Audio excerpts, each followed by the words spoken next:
All right, this is problem 9-75M. It uses results from 9-74M. And so I've left those results on the board in case you're watching the videos in succession or haven't seen the other video. This will help you see what you need. For the roof beam described in problem 9-74, complete its design, specify the material, the cross-section, and the final dimensions. So now from problem 74, since we've found the maximum shear maximum moment, we should be able to design a beam. We should be able to select a material. We should be able to select a cross-section that would satisfy this load and prevent the load from causing failure. All right, now what do we really need? Well, all we really need from this are the maximum moments and shears within the beam. So let me erase the reactions and just jot down the moment. That's the maximum, which was negative 42.90 kilonewton meters.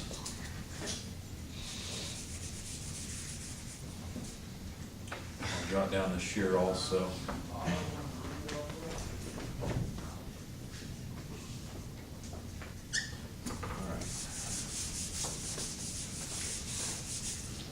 Get the units. So now we've got the maximum shear moment. We'd like to design a beam that can support these loads. All right, the first thing I did is I selected a material. So if you go back to the back of your book and look at the materials available, you may be tempted to simply go to the table that has several steels, and that's what I thought of doing at first. And what table is that?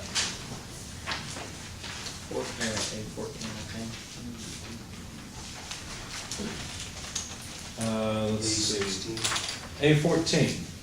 So typical properties of carbon and alloy steels. Well, that's fine, but we're actually going to use a shape, right? Something that's made for structural support. So what I did is I went over to A16 instead to look up properties of structural steel, since that makes more sense. Sorry? That's what you were going to ask? Yeah. So I went over to A16 and I looked through this and it looked like A36 it's the first one on the list, it's one of the weakest, so I just went with that. Okay, so I assumed that I would use A36 material, and therefore the yield strength, let's see, we're in metric, so the yield strength is 248 megapascals, and the ultimate strength is 400 megapascals. Okay, everybody see that? It's page 717 if you have the 5th edition. You don't have a page number from the 6th edition? 785. 785? Oh yeah, you turn to it either way. Okay, 84, 85, all right. Okay, so that's what I chose. And then I needed to figure out how much stress this material could take. So I went over to the design guidelines, table A21, or appendix A21, page 721 in the 5th edition. And you might be tempted to use the design guidelines for direct normal stress, because this would be a static load. I think that would be a valid assumption. Okay, so static load, that's all well and good, but notice there's an AISC code, right? There's one for the, what is it, the American Institute for Steel Construction. This is steel construction. So I'd rather use what they recommend. So they say that you can have a design stress equal to the yield strength over 1.65, or a design strength based on the ultimate strength divided by, let's see, here it is, divided by 2. In other words, half of the ultimate strength. And you're supposed to use whichever one is lower. So I calculated these two out, and for the yield strength at 248 megapascals, 1.65 in the denominator, I get 148.5 megapascals allowed. Or for the ultimate strength, you can see where this is going, right? You get 200 megapascals. Well, they recommend that I use the one that's lower. So I'm going to use the one based on the yield strength. Okay? All right. Now, that's not the only thing. I thought, well, I've got a shear load, so I'd like to check the shear stress as well. So I decided to look for a design guideline for the shear stress. I didn't find anything under the AISC code. There's a good reason for that. We'll talk about what that is later, in fact, the next chapter. But, It's actually 1.67, 1.65 for the aluminum. I'm sorry, you're right. You did the I'm right right. math, just the wrong number. Yeah. Yeah, thanks. In the equation as well. Yeah, over here, thanks. All right, I try to work from the book and from my sheets, and sometimes copy the wrong place. Okay. So, a design shear stress, what can I use for that? Well, there's a heading for design shear stress. It says, based on the maximum shear stress theory of failure, the design stress should be the yield strength in shear divided by a safety factor, or half of the yield strength divided by a safety factor. In other words, the yield strength divided by 2 and divided by a safety factor. Okay? Now for static loads, the recommended design factor is 2, and so basically what we'll do is the yield strength over 4. Make sense to everybody? So if we take the yield strength and divide it by 4, well, we've already plugged in the yield strength, it's 62 megapascals. That's what you get. Okay? So these are the two numbers I will use. I won't mess with this anymore, right? Because this one trumps the one I just erased. So there's the maximum normal stress, and here's the maximum shear stress that I can expose the beam to. Okay, well, what beam do I want? Well, what I did, since I know that bending stress is usually what causes failure, what I did is I started out basing my design on the bending stress, and then I'll go back and check the shear stress and make sure everything's okay, right? So remember that the stress will be calculated as MC over I. Now that's not really convenient because I don't know what beam I need, and so that I would be calculating here a ratio of C, which is half the beam height, over the cross-sectional second area of moment of inertia. That's not really convenient. What's more convenient is to take M over S. Remember S, the section modulus, I think it's called? Okay? That's much more convenient because, look, I can calculate the section modulus based on M over sigma. So all I have to do is plug in the moment, which is 42.90 kilonewton meters. Wait a second, I thought it was negative 42.9. It doesn't matter, right? There's going to be a positive and a negative stress, top and bottom, so I don't care. Let me check this and make sure. Yeah, I think I'm still on the screen. Okay. So divided by the stress that's allowed, well, the stress that's allowed is 148.5 megapascals. Okay. All right, so I did that. I plugged that into my calculator, and I got 0.28 repeating, and it's kilonewton meters per megapascal. So what the heck is this? Shouldn't I get S in millimeters cubed? Because if you go back and you look, let's say we want to use a wide flange beam. Let's go look at what they've got for wide flange beams. Let's go shopping.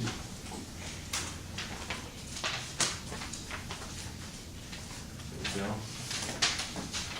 Page 701, because we're in SI units in the 5th edition. They've got millimeters cubed, so what do I have here?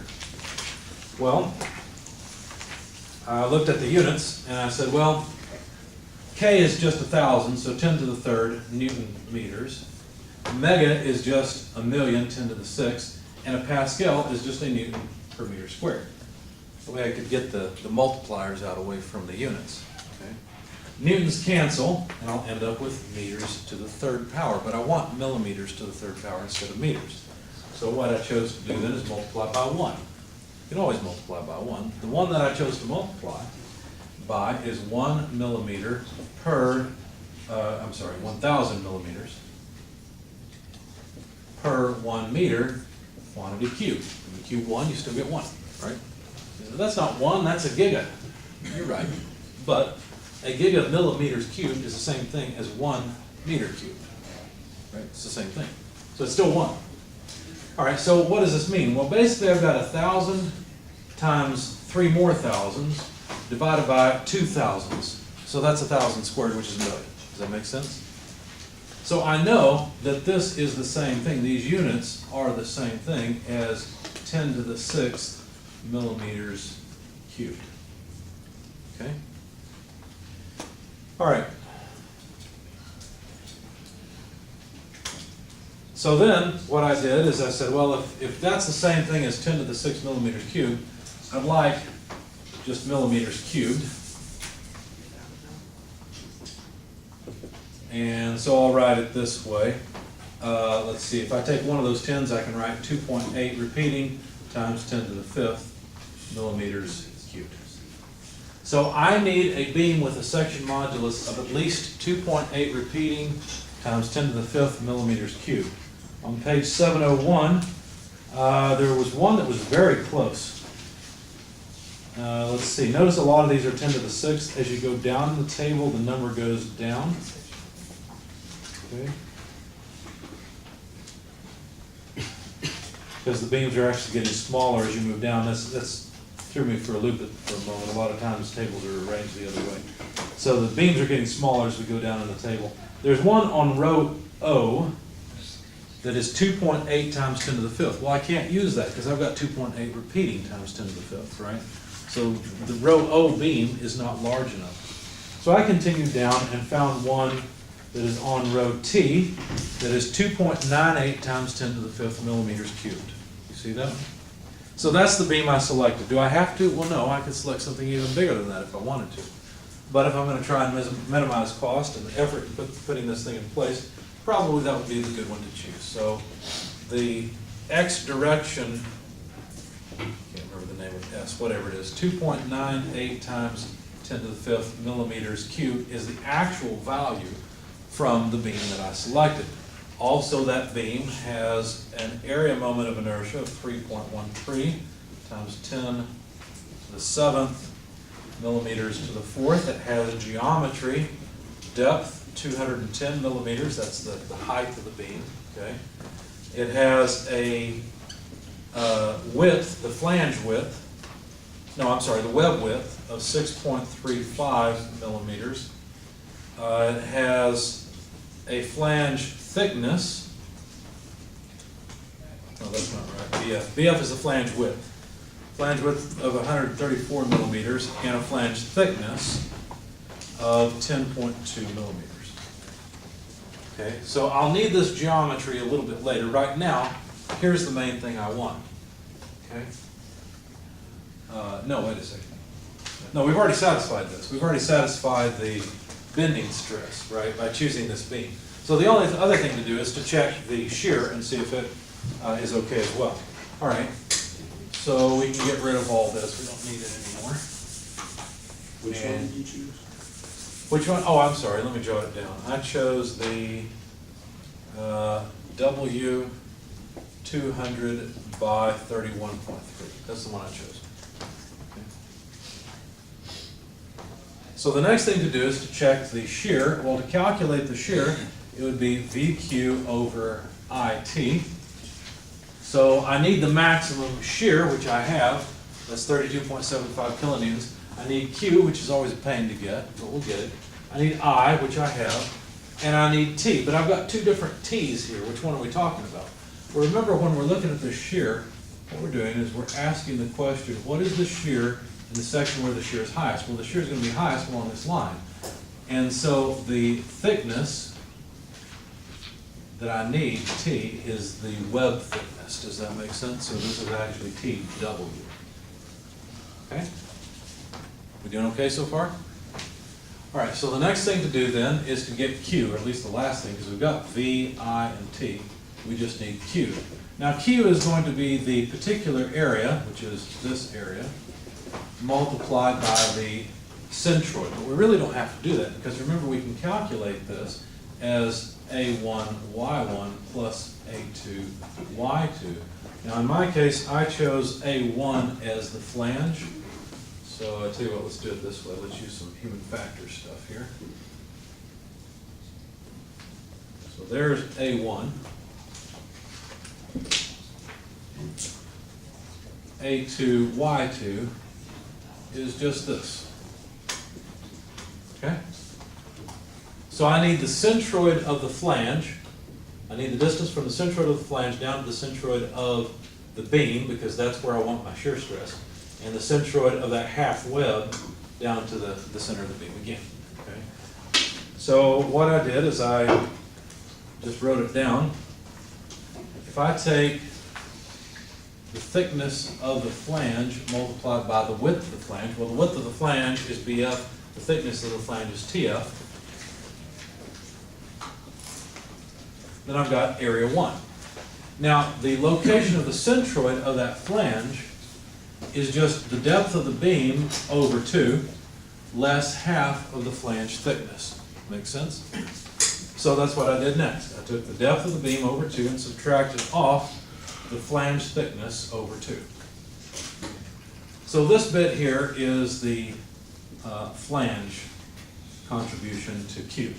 That's this piece. Okay?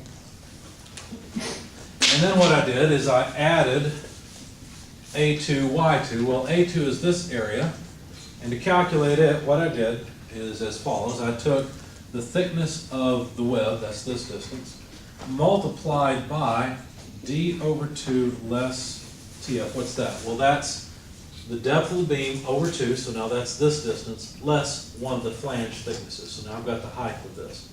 Now I want the centroid of this location. Well, if I've already got this distance here, couldn't I just take half of that? Right? And that's where the centroid is located. So times D over 2 minus TF quantity over 2. I'm sorry. TF, not TP. Okay? Now I've already got all of the data here, and you can plug it into your calculator if you want. I think I did this part right. I came up using these two things, basically all this dimensional property and this equation. I came up with a Q of 165,077 millimeters cubed. All the dimensions I plugged in were in millimeters, and if you look, you've got millimeters times millimeters times millimeters, so that's cubic millimeters. Millimeters times millimeters times millimeters, again, cubic millimeters, so all the dimensions are okay. All right. So now I've got everything I need in order to check the stress. Well, the shear is 32.75 kilonewtons. Q is, let me get rid of this, we don't need it anymore. Q we just found was 165,077 millimeters cubed. I we found from the beam. Notice we don't use the I that we calculated before. Why not? Because now we've selected a beam that has a different height, right? It's got a little bit larger than what we needed. So 3.13 times 10 to the 7th millimeters to the 4th, and then T, the thickness, we decided that would be the thickness of the web, right? So TW, 6.35 millimeters. Now what units do we have here? Well, let's see, we've got millimeters cubed over millimeters to the 5th, so that would be 1 over millimeter squared. So a kilonewton per millimeter squared is a gigapascal. Good. When I plug this into my calculator, I came up with 0.0272 gigapascals. And let's see, if we move the decimal place 1, 2, 3 to the right, that's 27 megapascals. And that's less than the 62 megapascals. So it's about half. And that's normally what happens. That's why most of the time you'll base your design on the bending stress and not on the shear stress. But you always have to check the shear just to make sure. Questions on that problem?